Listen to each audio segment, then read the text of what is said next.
For February or March 3rd.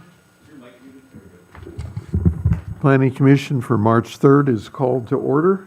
Could we have the roll call, please? Member Peterson? Here. Member Sparks-Gillis? Here. Member Ziegler?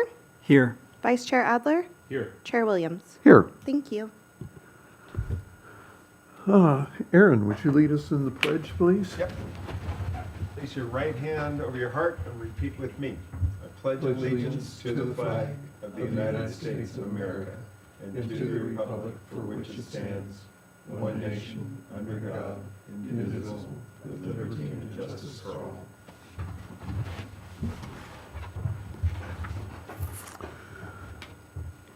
Okay. Does anybody want to change anything on the agenda? Can I get a motion to approve the agenda as presented? Sure. Move approval of the agenda as presented. I'll second. Moved and seconded. All in favor? Aye. Aye. Opposed? None. Passes 5-0. Public comment. This is a chance for public to speak on any item not on the agenda they can speak on something on the consent items. I don't see anybody here. There's nobody online, so we'll move on to the consent items. Does anybody want to pull any of the consent items? I just have a quick question for staff. If I wasn't at a meeting, I can't remember, can I vote on the minutes or not? I believe so. Taylor? Yep, Taylor shook her head. Okay, Yeah. thank you. She shook her head, yes. Okay, can I get a motion to approve the consent agenda? So moved. Second. Moved and seconded, all in favor? Aye. Aye. Passes 5-0. Any ex parte communications that you'd like to report? Okay, there are no public hearings. Moving on to discussion items. Can we get the staff report, please? All right, thank you. With no public meetings this evening, we do have one item. It's a yearly item. It's our annual general plan housing element report for 2024. Thank you very much. So again, we presented this item about the same time last year. We will continually present this item about the same time every single year from here on out. So again, some of the major highlights from last year. This report basically is an outline of what activities have been completed by the planning department, and we also throw in the building department statistics as well. Also, as a part of your staff report, we also include Code Compliance Division. So this is a required report from the state of California. OPR, Office of Planning and Research, requires this to be submitted by April 1st of 2025, as does the Department of Housing and Community Development for housing element or mandated reporting as well to ensure compliance with our adopted housing element. So some of the major highlights from this past year is the city did adopt its 2045 general plan. All of our required elements of the general plan were updated and adopted on July 8th of 2024. We did have a minor general plan amendment that was approved, was recommended by approval by this body in November and was approved by the city council in December. And that was to change some of the FAR and dwelling unit ranges, including a zoning consistency with matrix with our new zoning ordinance. Our actual biggest effort, along with getting the general plan to the finish line, was adoption of the 2024 zoning ordinance amendments. So this was a major overhaul to the existing zoning ordinance, for the majority of which had not been touched since the adoption back in 1990. So these include major changes to implement the general plan, including infill and housing goals, It created a set of objective design standards approved for the Village and Mission Design District, which is now aiding city staff to vet projects that go before this body as well as the DRC. So we had a taste of that at our last DRC meeting where we took a project, even though it was midstream, we're able to quantify whether or not it met the objective standards in terms of window spacing, blank wall facades, stucco, et cetera. And we continue to vet those objective standards and will modify as required or as needed, because we do find little bugaboos here and there. And so one of them happens to be paint. So we're going to modify those hopefully at the end of the year. Again, just to solidify that we're continuing to move forward and continue to, as we find things that don't work, we change those. It also did reorganize major sections of the zoning ordinance, made it a little bit easier on staff to find things. And then there were a lot of administrative changes in terms of the way we do permit processing, the way permit procedures are completed, indemnification agreements, et cetera. All that didn't exist in the code before. And again, we just never tended to our store or minded our farm for quite some time, which is why it was such a large overhaul to do in one single swoop. Some of the major highlights from this year broken down a division as highlighted in your staff report. The planning division, which consists of myself and Lisa, had 30 entitlement applications we received. Majority of those were for signs and building repainting, particularly in the village. We did have, from a building division side, and our building division is currently run by a third party, which is Wildan Engineering. 214 building permit applications were received, 214 were issued. But again, the major changes to processing occurred in 2024. We hired a development services technician. That person allowed the city to no longer do only Tuesday and Thursday building permits. We now do building permits 5 days out of the week. We have completely fundamentally changed the way we've received building permits. We go all electronic submittal now. We have green-lighted checklists on our website to basically categorize permits. We can hand these checklists out that basically provide an expectation of minimal submittal requirements. You meet our minimal submittal requirements that are required not only of us, but by the California Building Code. We turn your plan around in 20 days or less, depending on the severity of the plans. None of this had existed in point of time before my arrival. And additionally, we fixed our permitting system that we purchased for about $50,000, if not a little bit more, but it was out of whack for about a good 4 years. We kind of just fixed it. We made it work. So this is now allows the ability for city staff to track its time in terms of hourly reviews. It allows us to track when things are due. It allows us to put down metrics in terms of when things are out, when things come back in. So it's actually now working in its intended purpose back when it was acquired in 2020, although probably not at the best fashion, but that's a different discussion for a different day. So again, those are just some major changes that not a lot of people see in a public hearing setting, but most certainly it changes our day-to-day operations. And additionally, as a part of that, we fundamentally changed the way we actually review these building permits. Instead of doing a top-down approach is what we were doing, which was at some instances on some projects, they would get a building permit, but still need to get public works grading permits, and so those would take additional time. We've now consolidated and now do what's called a concurrent review. So what that concurrent review means is all city departments are looking at all the project plans all at the same time. That includes fire, utilities, building, public works, et cetera.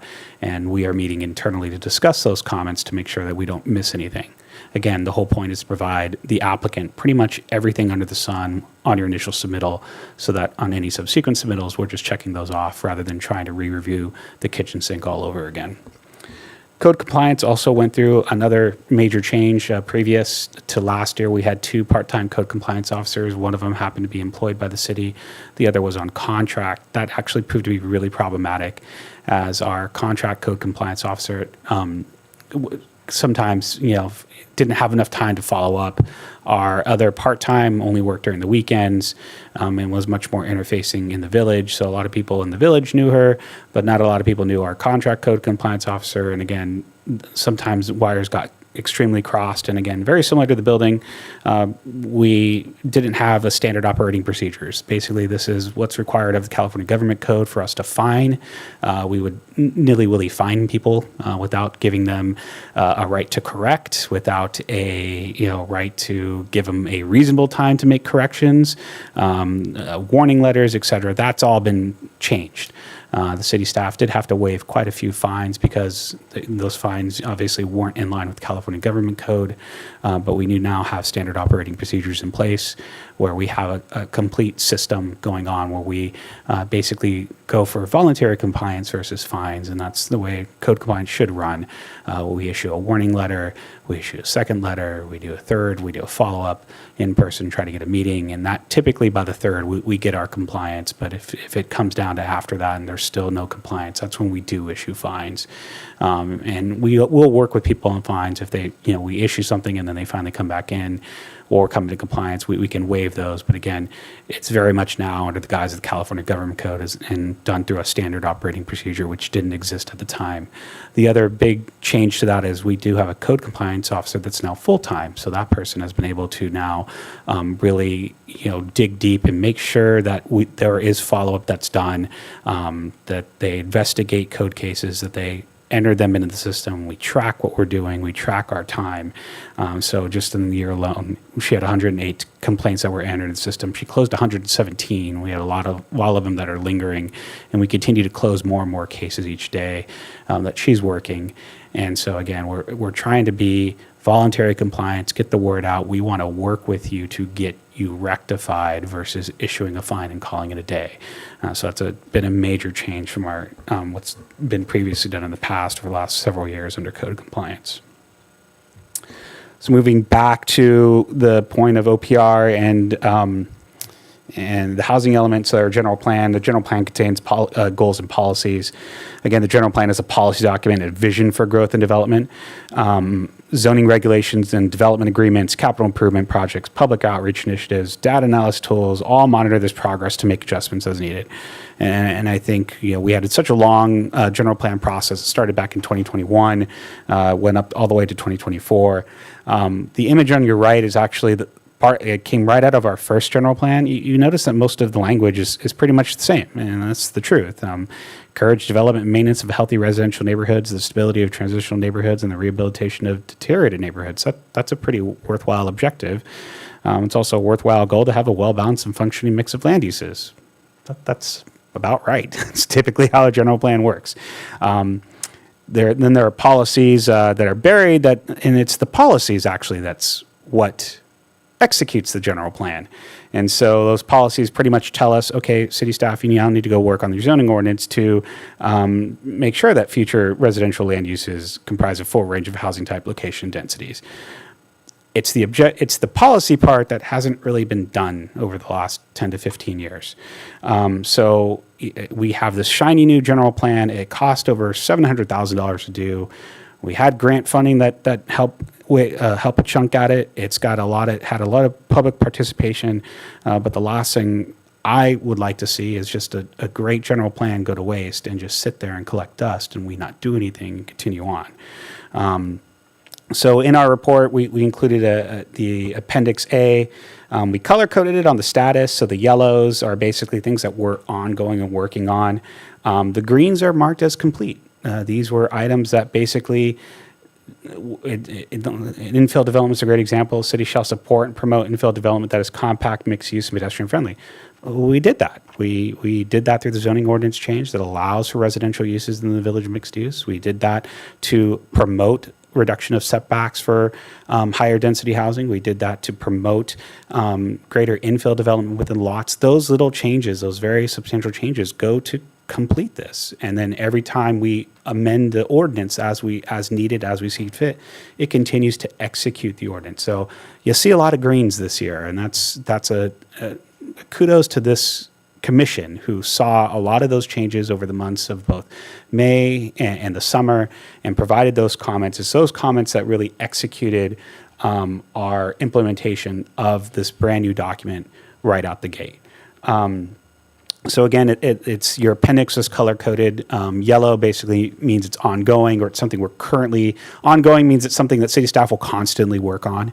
If there was text that was to it, so a great example is the urban growth boundary. We are maintaining it, but there are items that we need to work on with that. So that's highlighted yellow.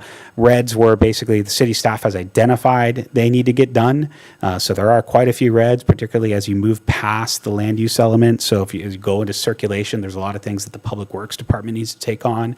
There's a lot of items in the capital improvement project that need to get done. There are fees that need to get adopted for development impacts. Those things require work efforts done by city staff that we've identified needs to happen, but we just haven't programmed them yet. So as we go through our goal setting session next year, city staff will basically say, hey, these are on your radar to do in your general plan. Do you want to make them a priority?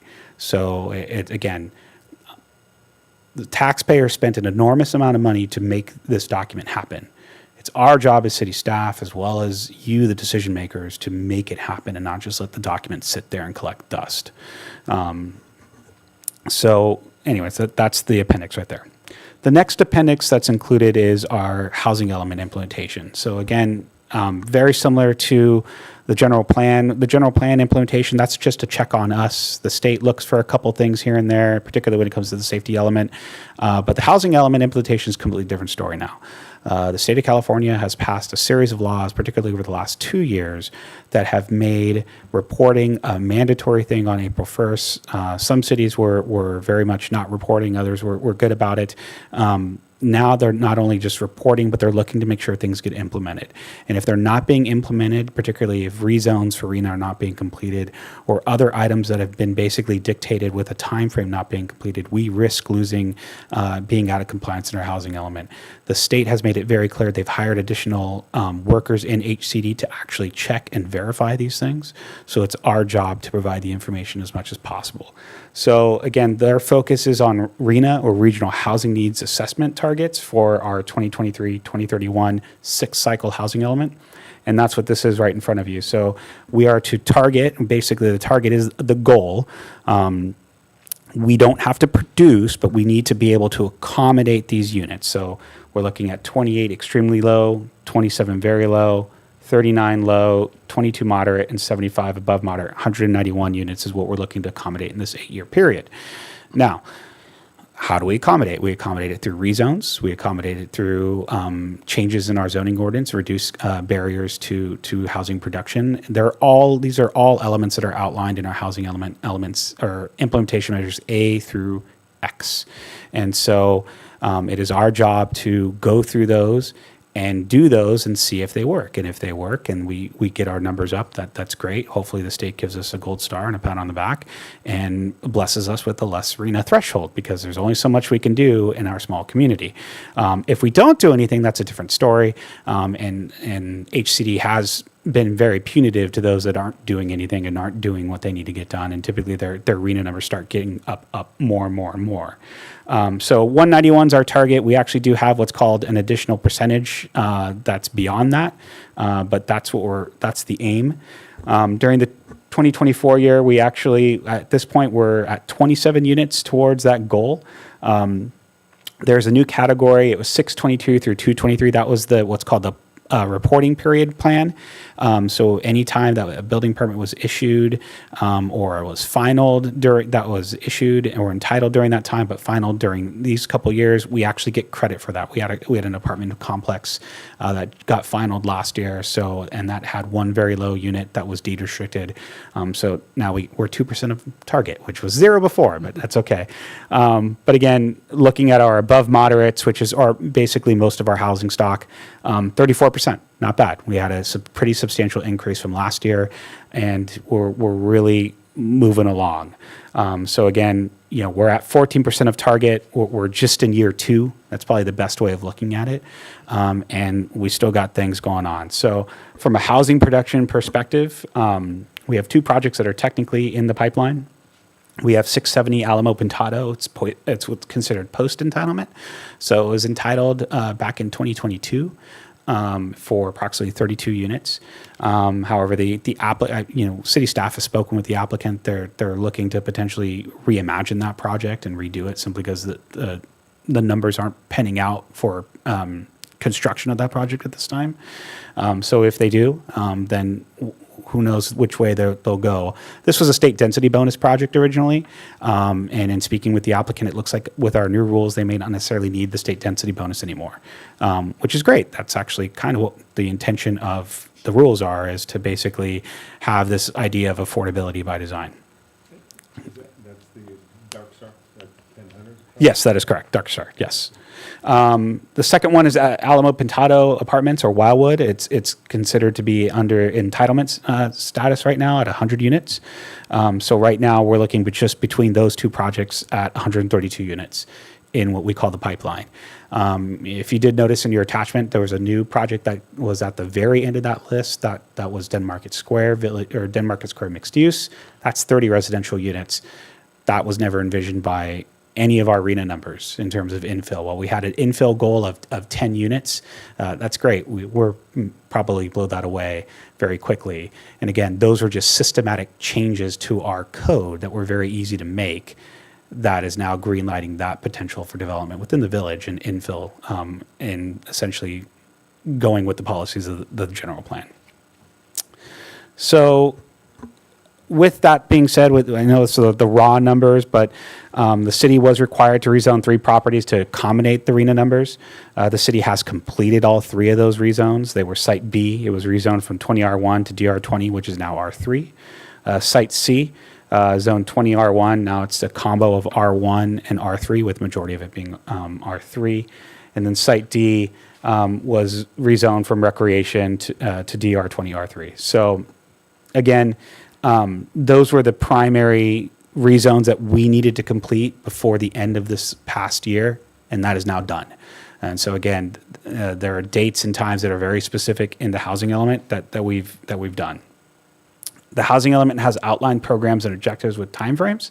So program objective HEG, HEH, HEJ, KLOU are all completed on or prior to the established deadlines. So the established deadline sometimes was December 31st. Others are April 15th of this year. Those are done.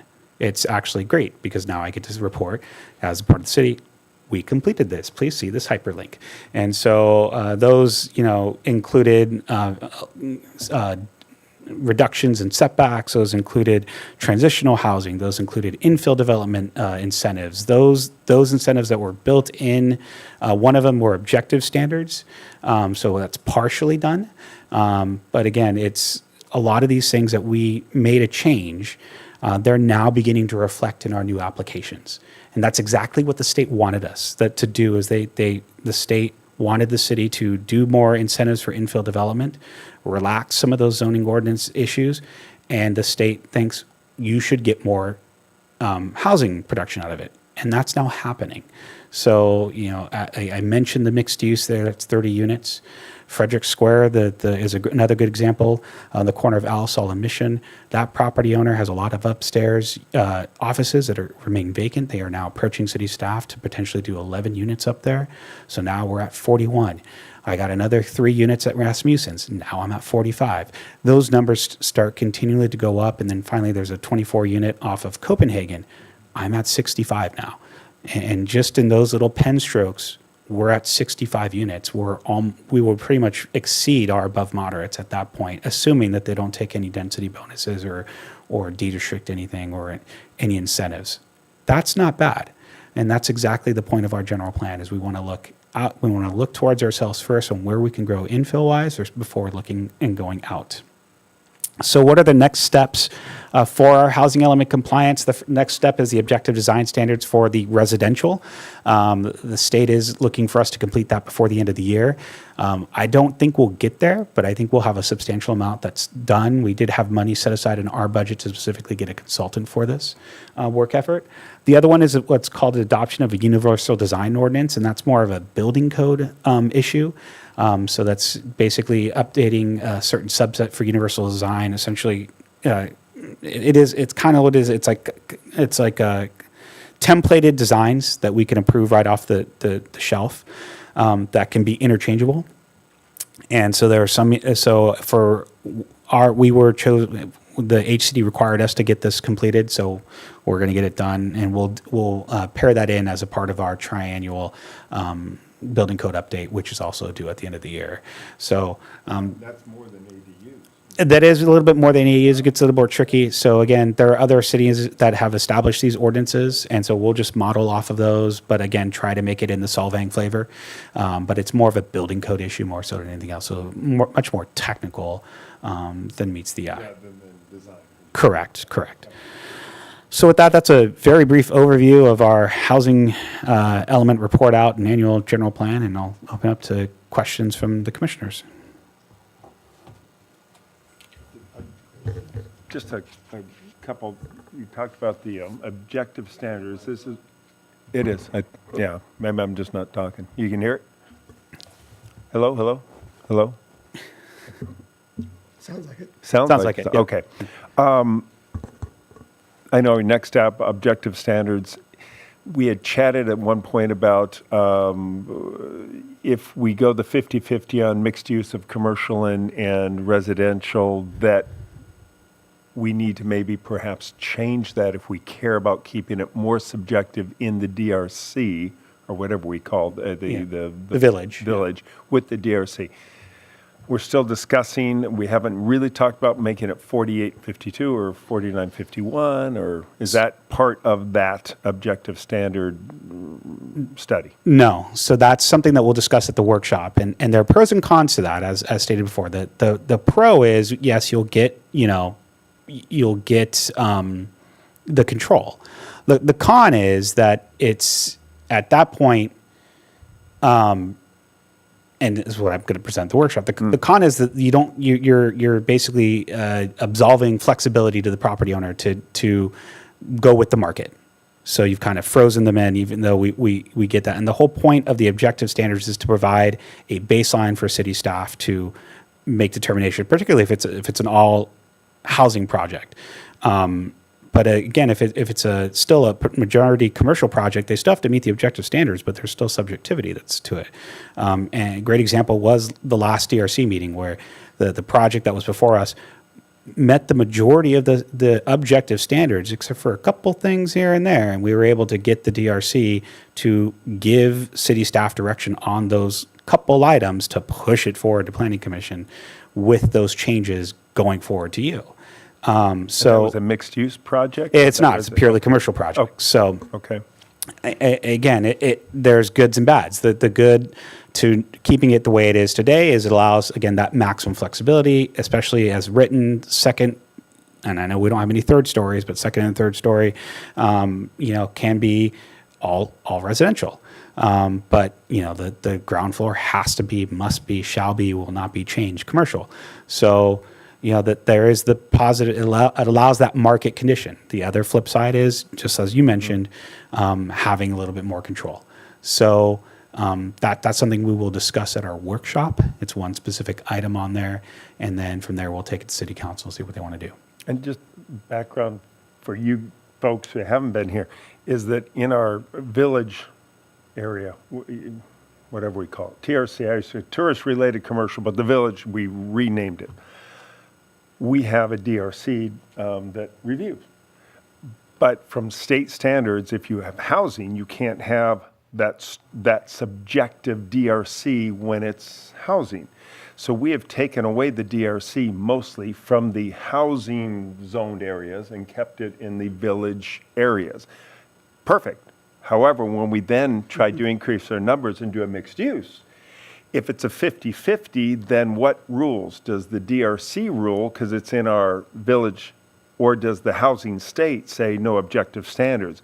We were trying to say if we reduced it to 48-52%, 52 commercial, 48 residential, can the DRC then have control over the Northern European Danish design, or do you have to be more objective standards?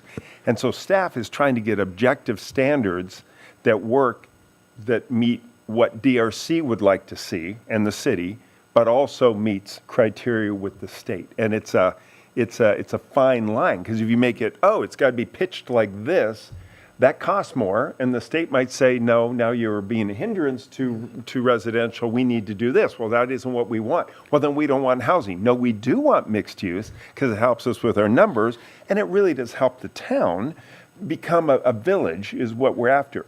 So staff is trying to And that's what, one of the things this workshop will look at, and we've been trying to throw darts at a board dealing with, and we've been dealing with this for quite a while. I mean, the last 6-8 months, trying to come up ever since our housing element was not certified, and we were having to meet what state wants us to do to be flexible to encourage housing. Yeah. And keep the cost out. As an example, an ADU, 10 years ago, 5 years ago, if you wanted an ADU on your property, you convert your garage over to an ADU, you had to then build another garage to replace that one. Well, that would cost maybe 50 grand. So the state said, no, now you can convert a garage to an ADU and not replace a garage. Well, neighborhoods went crazy. That's going to be terrible. Cars in the streets. It really hasn't been. It's kind of been an okay thing, but it meets what the state is wanting us to do to make ADUs less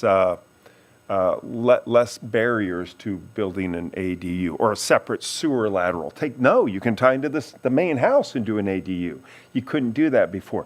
So there are things that a lot of things the state is basically foisting upon us, and between DRC planning and staff trying to walk a line. And I mean, Raphael will explain it better in more detail, but those are big, broad strokes of what we're trying to do. So when he's talking about objective standards with residences, we really need to do it, yet we're at a crossroads as to how do we handle it, Anyway, that's just one of those. So that was a question I have, and that will be at our workshop, which is coming up. I know I have it on the calendar, 13th. Another, I guess a question and a little bit of clarification for folks.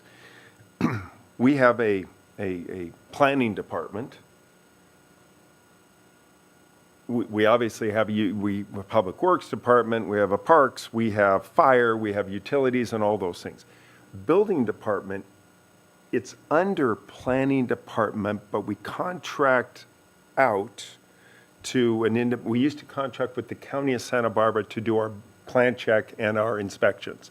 We then some years ago, 15 years ago, went with California Code Check. And I assume we're still with an outside private company that does our plan check and our inspections? Yes, that's correct. Yeah, Okay. plan check and inspections. But they're still under really the planning department, even though they're kind of the building department. There are conduit to these folks. But then the person that you had mentioned, we have a full-time person doing, Code compliance. yes, I knew that, but also somebody at the permit desk? Yes, so it's Is that an employee of ours or employee of theirs? it is very much an employee of ours. Of So, ours? yes, so Okay. she's part of our Bringing team. it through and getting the plans to that outside agency? Correct, and it's technically a shared position with Public Works. So Okay. they assist in the Public Works department as good. well. So We used to have one, and then that went away, and now we brought this person back. we've brought him back. That's yes. nice. Yeah. Okay. So when people, I'm just trying to tell you, when people say, how come that got built that way? You can say, look, we have a building department that's under planning, but it's an independent contractor that comes in and they have to meet code that we have no control over, the uniform, whatever, plumbing code. It's done by the state, and then it comes through, and then these folks do it. And Rafi doesn't getting beat up because he's not a building inspector, if you will. Yeah, well, and again, part of the thing that we're trying to change is we're routing our entitlements over to building to do an hour look through to make sure nothing just pops out, because there are times where you'll have a multi-story building you're going to require an elevator for that, and people don't plan on that. So we are changing that. We are advocating very much what we call our pre-application process. It's now codified. It's the same thing. They can pay a fee, and building will take a look at it, not necessarily for a building plan check review, but look for the major things that are out there. The red flags is what I call them. So typically it's ADA compliance, accessibility, those type of things. Before they get further down the rabbit hole. Exactly. Yeah, So it's a little bit more, at this point in juncture, it's more of a partnership than probably it has been before, which is, again, trying to provide applicants a clear path forward versus you get one answer from one department, another from another department, another from another, and now you're completely jumbled on which one to actually listen to. Right. Last question, and I'll stop. And it will be a question because I don't want to answer because I don't know the answer. Our, if we call it the Wildwood, which is the project down on Alma Pintado with the 100 and some that is very controversial, obviously. That was when the state came at all of us, counties and cities, and said, you guys must have a hazardous element that gets certified. And some cities, including us, did not get certified in time. The state used to yell at us and say, don't, you have to. And then they started saying, we're going to take away state money and grants. And people ignored. They had an older law that was a builder's remedy law that if you weren't in compliance, a builder, an independent private citizen, could then be the hammer and come into a city and say, I impose a builder's remedy, meaning that if I own this property, I can go with maximum density, body. Can you explain where that project's at? Because it is a state, I don't want to say that. It's not a state project, but it's, you explain that. So the project is, Wildwood is currently what we call deemed complete, and I think a lot of folks have misconstrued what deemed complete and deemed approved mean. Deemed complete means we have sufficient amount of plans and studies available to now go to the next step, which is environmental review. So we've started that today. We had a kickoff meeting for environmental review. So we are beginning to move forward. We're going to solidify a schedule. Once the schedule is solidified, we'll push that out to the public in terms of what the schedule would look like in terms of when documents will be released. So there is essentially a scoping meeting that needs to get done. That will be done in early summer to basically go over the initial, what needs to get analyzed in an initial study, to go over what we've sort of found, and then let us know what else do we need to review from an environmental standpoint. City staff's not doing the environmental review. We've contracted with Rincon to do that. And so once the scoping meeting is done, that will basically refine what we will need to review from an environmental standpoint. And if an EIR, which more than likely is the path we're going, we will need to then culminate with an environmental impact report, and it should be completed within a year. And once that's completed, that'll go for a mandatory 45-day review, and then from there we would start the series of public hearings, and those public hearings that will decide the fate of Wildwood, not city staff's deemed complete, not court of public opinion. It is U5 up here. So we expect that to be completed sometime in the winter of 2026. So the rumors that because it is the rumors because it was a builder's remedy project, no EIR has to be done, is not true. That is 100% false. Thank you. And we've included that on our website. Again, I implore people that are passionate about this project to sign up to be email notified. But we CEQA very much, while they can bypass a lot of our local zoning regs, which they have, and that is within their right, they cannot bypass the CEQA process. And that's what we're doing now. And again, the CEQA process is what I call a disclosure document. It discloses environmental impacts of the project to you, the decision makers, all 5 of you that are up here, me as a planning manager, and every single resident that's in the Solvang. They can pick up the document, they can read it cover to cover. It's a fun read usually. But with that being said, then they have 45 days to make a comment via writing, and we have to respond to that comment via writing. And then from there will be a public hearing. And the public hearing is to debate the merits of the project. So it's something sort of to keep in mind, and that this very much still is a public process. We still have a scoping meeting, and there's time for still input in this project. It's not completely done, and nor will whatever project gets approved or denied until it actually goes to public hearing. There is one more. On a project that I saw on our list here, projects that are along. Question on, I saw that the totally off what we're talking about, but related. The 425 First Street, the what we call water wheel building, it expired today or yesterday on the 1st. Is that Correct. right? The It is development correct. plan did. It And they did. did not ask for an extension. They've elected not to ask for an extension, and I will give you the reason why. Because of the systematic changes we made in our zoning ordinance doesn't require them to go and get another extension because we've changed the way we've done parking. And I'll say it out here. If you're an existing use and you are not expanding your footprint and you are an allowed use, which means it just needs a zoning clearance, we assume that it's been parked so you can come in and open up your business. No more, no less. Change of use, you just recalculate. Not even that anymore. Oh, because we went commercial, retail, and food operate are the same. It's the same numbers. It's the isn't same it? numbers now. That's So right. That now just happened in December. Yeah, we've yeah, just yeah. eliminated our previous code required every single change of use to recalculate for the uses at the time. At this point, these buildings have been approved and titled in one form or shape between 1960 to now. And at one time, they've met the parking requirements. If they changed to apartments, if they wanted to, that would. That is a different story. That's the So there difference. are two Residential exceptions. from commercial. Conversions from commercial to residential requires you to park it, and Yep. we review the entire site. Yep. So if it's a mixed use, we very much review the entire site, and the same will go for hotels. Yes. So those are the two exceptions. Parking on campus, all those things that those two require. Correct. Okay. But that's why this developer is elected to not go through an additional year. It actually has allowed for a potential new leasing and juice ranch to do something a little bit different because they were afraid they weren't be able to park it. So it's one of those things where this is a tool that was available for us for economic development. It's just never utilized. So we have to ask ourselves, do we want to have an empty storefront because we're chasing our tails in parking, or do we actually want to see something go in that generates revenue for the city?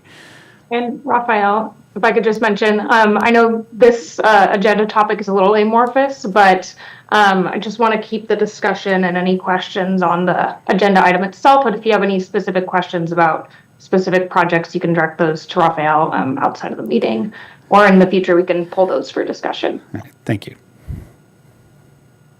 But again, from a infill development, economic development standpoint, those changes per the general plan help meet our economic development goals.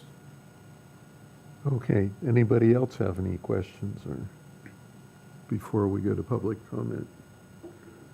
I have just one question. You talked about the compliance officer in issuing 3 warnings, and what is the time in between those warnings? Typically, it depends on the severity of the infraction. If it's like a feather flag, it's very quick, 7 days. That is not all the time.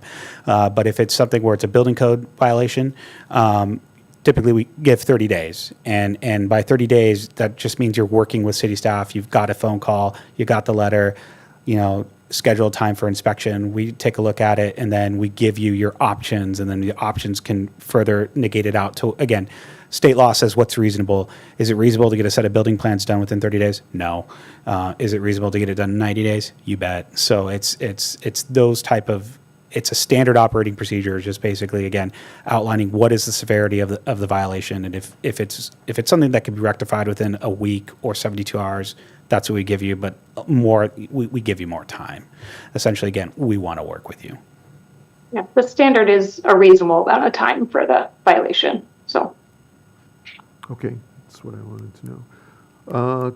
With that, we'll take it to public comment. Yes, sir. Please state your name. Thank you, Chairman. Dennis Beebe, Solvang. I just had a clarification, couple of questions, please, Raphael. I'm trying to figure out how we satisfy the state with our arena requirements. We got 191. We got 8 years, I guess, to tackle those numbers. So how do we declare success, or when does the state say you did it? Is it a building permit? I mean, what if the economics and the contractor you know, even though we've removed all the barriers, we've rezoned and whatever other barriers that we might have had, but there's no developer standing up to you know, spend the money to get a building permit. So I just appreciate clarification of that process. Thank you. Thank you, Dennis. There's nobody else here, and there's nobody online, so we'll bring it back for discussion and further discussion. Anybody have anything they want to bring up? No? Well, I do, of course. I'd like to address Mr. Beebe's comments. So Well, I was, actually, I was going to ask about that anyway. So there are 3 steps, at least in the newly revised formatting for for the housing element annual report. We report on projects that are what's called under entitlement process, projects that are for building permits that are issued, and then building permits that are finalized. So those are sort of the 3 categories. And so once a permit's been issued, it sort of clocks in right there, and then final is sort of the state does its final little tracking. But once it is issued, that's typically when the state checks that we got a unit that's counted. And then they follow up with the Department of Finance, and U.S. Census Bureau follows up annually. As far as the comment of, well, what happens if we've made all these changes with the housing element and nothing happens, that actually does happen quite often for municipalities that do make changes prescribed per their housing element and nothing, they didn't get the targets, they didn't hit the targets that they needed to. That's part of the next cycle of the housing element, is to examine what works, what hasn't worked, and then go through and run the ringer of what programs are left for us to do. What can the city do better for incentives? And so that's where that interaction comes from, and all that work goes into the next cycle. So stay tuned, because I don't know what the next step will be, to be quite honest. In the next, at the end of 2030, essentially, is when we'll start this process all over again. So basically, the city will have done their job when we've made it possible for somebody to come in and build the, 200 and some units. That would be success on our part, when we can show that, yes, we've alleviated regulations and we've rezoned and what have you. And that would be success for the city. And we can't control what a developer wants to do or not. Pretty much, that's the market. That's essentially, you've Right. just described the market. We've allowed the market to do its thing. Whether or not they do it is a different story. Yeah, and But then the state, then we are in compliance. And once we're in compliance, right, that was my point. yeah. Right. And so again, I don't know at this point what next is going to bring. We'll start. Luckily for us, we're not the first ones out to shoot at Southern California, so we'll get a taste of what those housing elements will come to, and then we'll have an idea of what we'll need to do. And again, if we're successful and at least produce the 191, great. But then we know we're going to have to produce more. So what do we do next? That's just Right. a great question. And it's a problem, and I was just reading today about the Santa Barbara Planning Commission, and one of the commissioners was lamenting the fact that there were no developers coming forward to build low-income housing. That they don't have a problem with the high end and the moderate, but the low end, nobody's coming forward. So that, I think that's probably what's going to have to be addressed in the next cycle, is what do you do for that? Yeah, and some of our policies in the housing element require us to do some outreach with low-income housing providers. And as I stated before in this exact meeting, the city of Solvang is not a housing builder. We're not.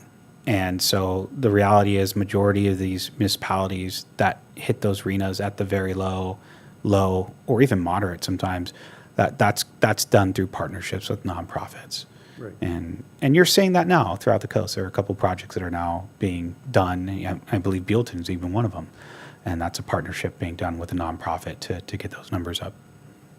Okay, and then I had a couple other observations, if you will, questions. On Table 2 on page 21, where you have the percentages, should the lower number say greater than for very low, low, moderate, and above moderate? Because, like just taking the first two, the extreme low is 0 to 30%, and then the very low is 30% to 50%. So if it's 30%, is it low or is it very low? Is it extremely low or very low, et cetera, for the others? So I think if you just put a greater than sign in front of those, it would alleviate any possible confusion.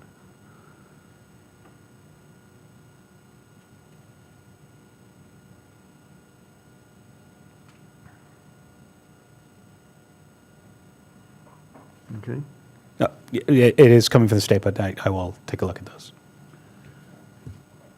Okay, and then just some nits.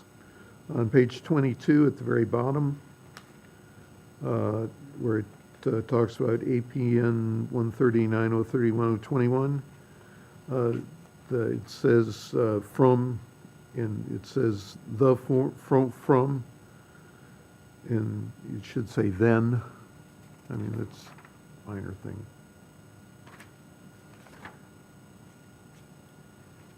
And on page 24, on item 7.3, it talks about the historical buildings in the National Register, historical places, and then it says as and. I think as should not be in there.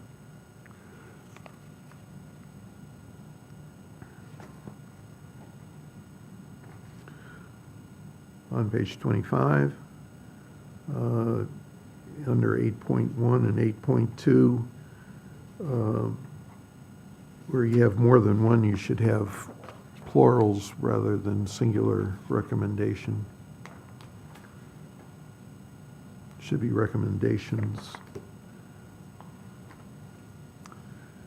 And then the last of my nits is on page 26, under where it talks about 1714 Mission Drive. It says development plan 2 or, in addition, should 2 be in there?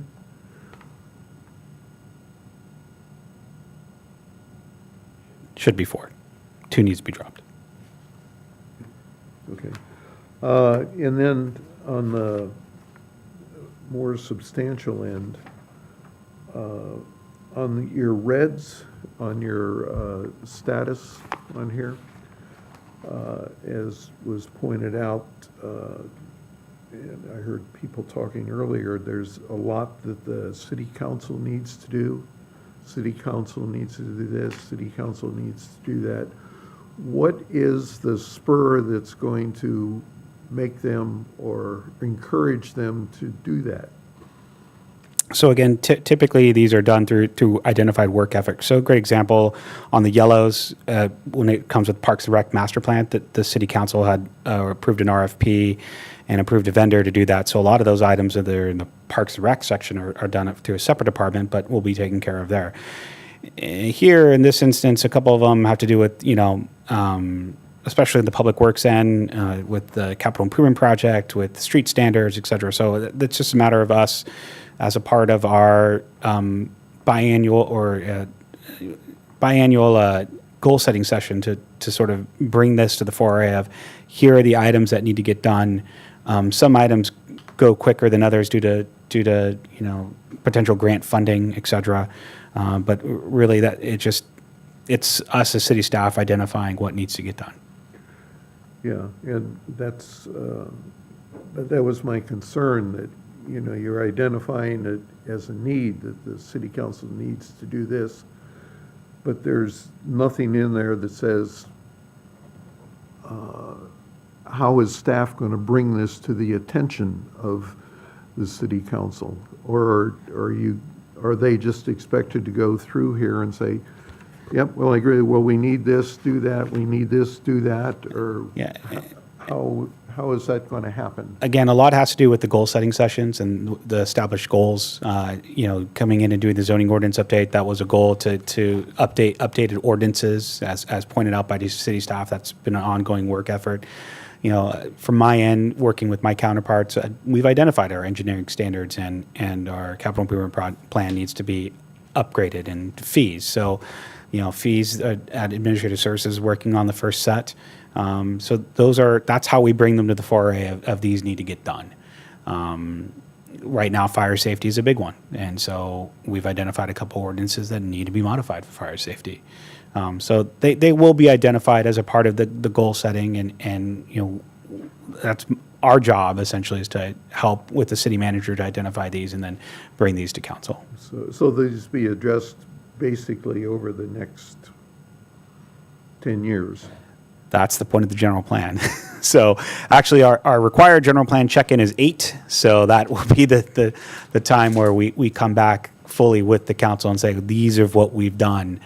Council, do you want to modify these policies, or do you want to move forward and start working with the program? But again, as the goals come up biannually, at least from my end and Public Works end, the general plan helps to remind us what we need to sort of say, hey, we need to get this done. So this report will serve as a notice to the city council that Usually it they need does. to do something. Correct. So, and again, the change was before, when I look through over the last 10 plus years of this report coming to this body, we didn't include the general plan implementation. We're doing that now, Yes, and that's a good thing. very much so. Which is why I'm bringing this up, because I don't think, how to put this nicely, well, I'll just say it. I don't think we should allow the city council to just ignore this stuff because nobody's brought it to their attention. I mean, it's in the general plan, and there was a lot of work, as you mentioned, and costs that went into creating this. Everybody should be working to implement all of these, and we've got 10 years to do it, but it needs to be done. And there needs to be some plan, and I don't know if you have laid that out yet or not, for the next 10 years, which of these are going to be accomplished when?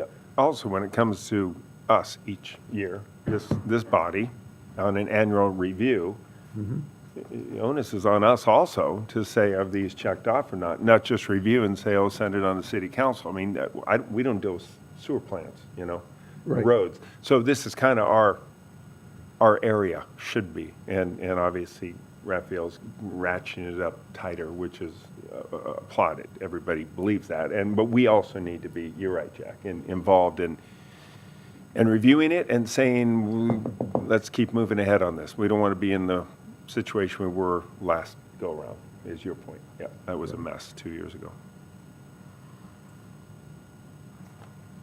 Okay, any other questions, concerns, issues? We're making a do we- motion on this? Is this action, or is Yeah, it do just? we need a motion on this, or? Just to push forward to the city council, they will hopefully, with the recommendation to send to the state, and we'll take that to the city council on March 24th. So no motion, we should.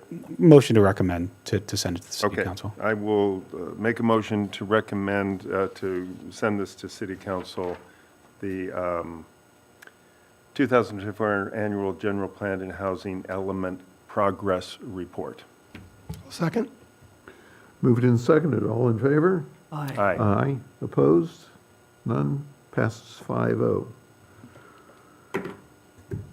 Okay, Raphael, Planning Commissioner's comments. How do y'all? Yeah. You have any? Happy to see 2 new members, that's great. The Yeah. old members were great also, and I can't believe the 3 of us got on, but, and I apologize for missing last meeting. I didn't think I was going to get on the Planning Commission, so the plans were made to leave. I heard you were in Australia or something. Well, you could have zoomed in. Okay, planning managers report. All right, thank you all. So I have a couple items to cover. March 13th, it is a Thursday at 6 p.m. We're going to have a joint meeting with you and the DRC to go over signs and design. We will go over some of the objective standards there, as well as signs in terms of temporary signage and how we can move forward in light of Reed versus the town of Gilbert, which is almost 10 years old now. So we definitely need to do something. For those that won't be able to attend, we can arrange a time to meet separately and go over those items because I do value your input, and it was hard to pick a date for that, but this is where we fell onto. You will be having an April meeting. There is one item on the agenda that'll be 1714 Mission Drive. So the the DRC did recommend to take that to the Planning Commission. So you'll see that on that agenda. Project at 1704 Mission Drive, the Lily Sod Hotel has restarted. The applicant met with myself and the building inspector to go over what's needed to get done, has provided the documents that are required, and so they were free to pour. And so they are looking to get going once again on that project. So there was a momentary delay. We've all worked it out, and off they go on construction.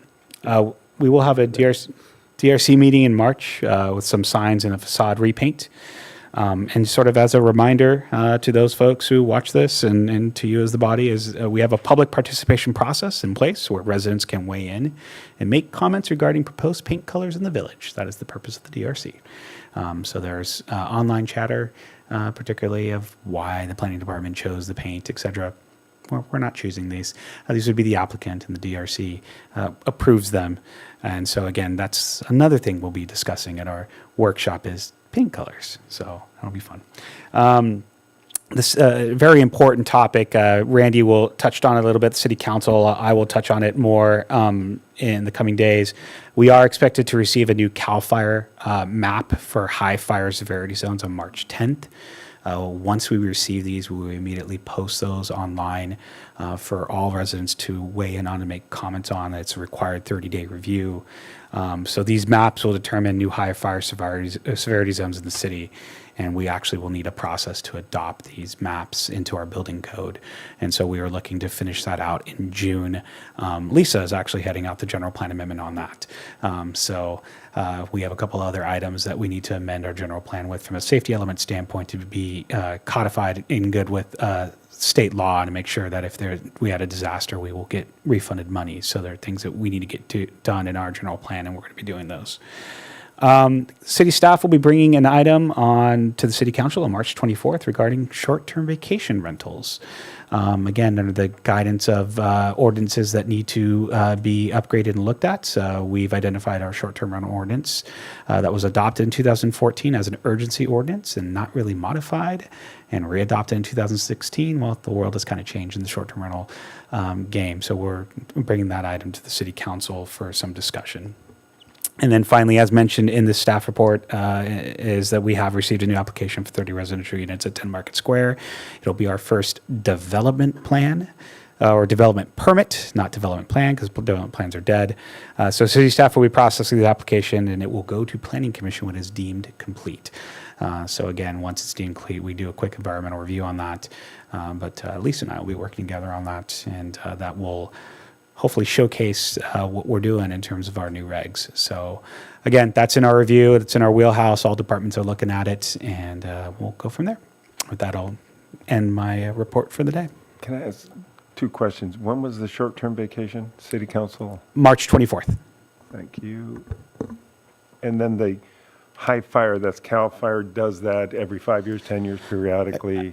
I forget what the period is. They're rolling out for the entire state this time around. So Northern California got their maps, I believe, 3 weeks ago. Don't quote me on that. So ours was pushed back. Originally, it was supposed to happen in January. So it got pushed back to March.